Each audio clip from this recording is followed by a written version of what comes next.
up, guys? Welcome back to Life on the Wrist. Happy Friday, everyone. You've made it to the end of the week. Congratulations.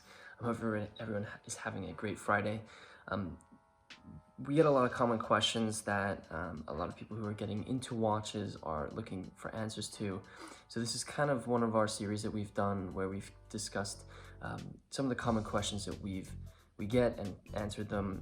This is a kind of like a subset of this common question series where we discuss complications and we kind of explain how complications work. Our first episode of this kind of subsection was about chronographs and how kind of the history of them and how they work. Today we're going to be discussing the GMT function, which I think is probably one of the most useful functions on a watch you can possibly get. John Mayer said it's one of the best apps that you can actually have in his Talking Watches episode on Hood and Key. He discussed that, how watch complications are essentially apps for your phone. And the GMT he considers as one of the best apps that you can possibly have. So we're going to be discussing the history of the GMT function and explaining how it works. But before we get into that, and I say it every video, be sure to smash that like button for us. Smash it for Friday. It is finally weekend, so hit the like button if you're ready for the weekend. Also, the subscribe button is really close by, so be sure to hit that as well. So just to give you kind of define what a GMT watch actually is. A GMT watch is a watch with a 24-hour format. It's a watch with a 24-hour formatted hand that indicates a second time zone. This is oftentimes taken as people think that a GMT function can be on a 12-hour watch, but actually you need to have a 24-hour display somewhere on the watch in order for it to be considered a GMT. This is a common misconception. But essentially, with this second hour hand, you can know what time it is wherever you want in the world by just simply changing the way in which the watch is laid out. A very common watch that is a GMT is the Rolex GMT-Master.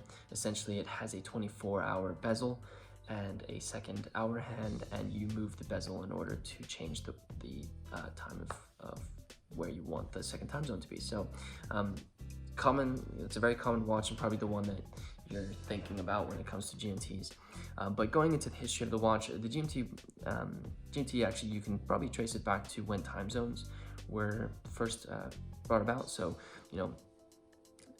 if you want to go back that far, Egyptians were actually the first people to really have 24 hours in a specific day and kind of split out the day in that way. So Egyptians were the first people to really kind of, I don't want to say begin this whole GMT concept, but they split the hour into 24 hours. And then what ended up happening is English sailors came up with something called Greenwich Mean Time, which is what GMT actually stands for. And essentially this was back in 1675. They wanted to know what the time was where they were actually from.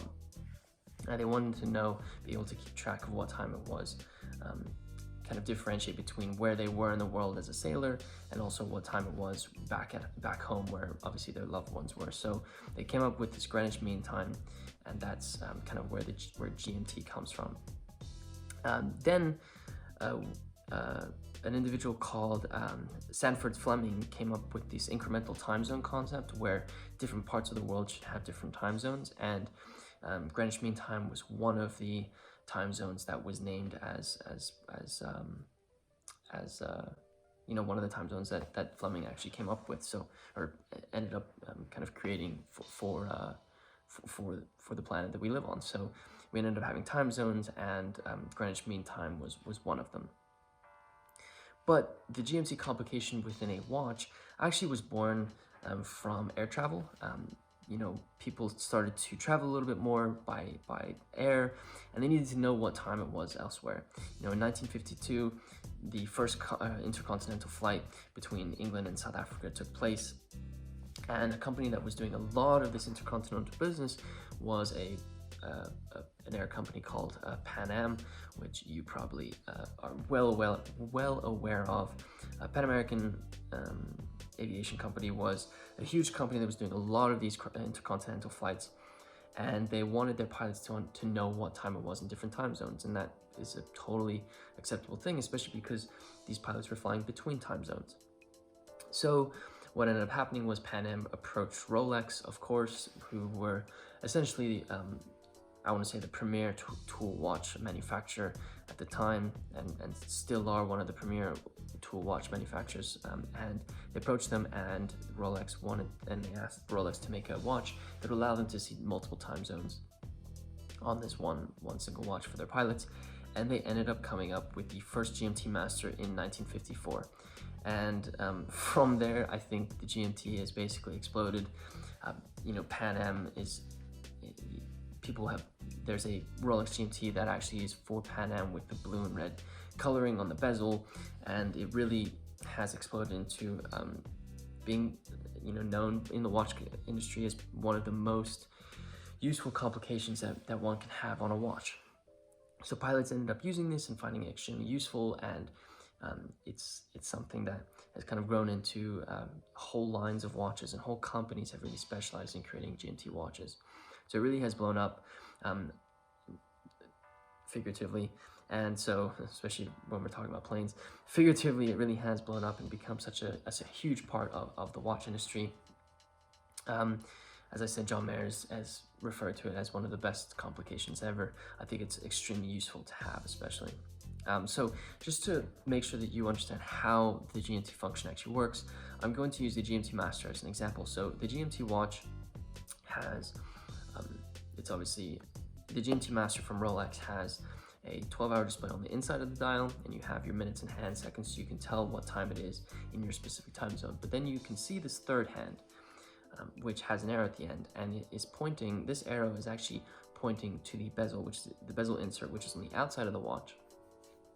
And the outside of the watch, you can see, has 24 hours on it. And those 24 hours are referring to different time zones that you can possibly have. So let's say I'm located in New York, and I want to know what time it is in California. So California, there's a 3-hour difference. So what I would end up doing is I would turn the bezel so that that second hour's hand is 3 hours behind what my current time is. And then as time passes, that hour hand is just going to continue to keep time extremely accurately, because it is from Rolex. It's going to continue to keep time, but it will still be 3 hours behind. So you can always know what time it is in California. So that's essentially how the GMT function works. And there are many different ways that you can lay this out. There are companies that have done GMTs in multiple different ways, but I think the Rolex GMT is obviously the one that's going to be well known, and you've probably seen often, and that's why I'm going to use this as referring to it. There are multiple ways that you can actually use the GMT function. Some people have it on the bezel, some people have it where you actually move the hour hand. So but regardless, it's essentially just a second time zone that you can keep. So when you think about GMT, just think about you can keep a second time zone. Hope this was helpful for you guys. I hope this answered your question when it comes to what exactly is the GMT, what's the history of it, how did it come about, and how you actually use it. I think it's a super cool complication, especially because it's a little bit more under the radar. It's not something that you can really tell unless you look a little bit closer on the watch. So I think it's really useful. If you are new to the channel, welcome to Life on the Wrist. We create videos about watches, about anything vintage, modern, explaining complications, places to travel, all those types of things, which discuss with watch exports. It's really an endless game, so let me know in the comments if there's something that you really want to see. I'd love to create that video for you, and really I want these to be as educational for you as possible. I don't want to be creating videos where you don't get anything out of it. So if there is something that you want to see from us, be sure to do that. Check out our other videos, because we may have created in the past.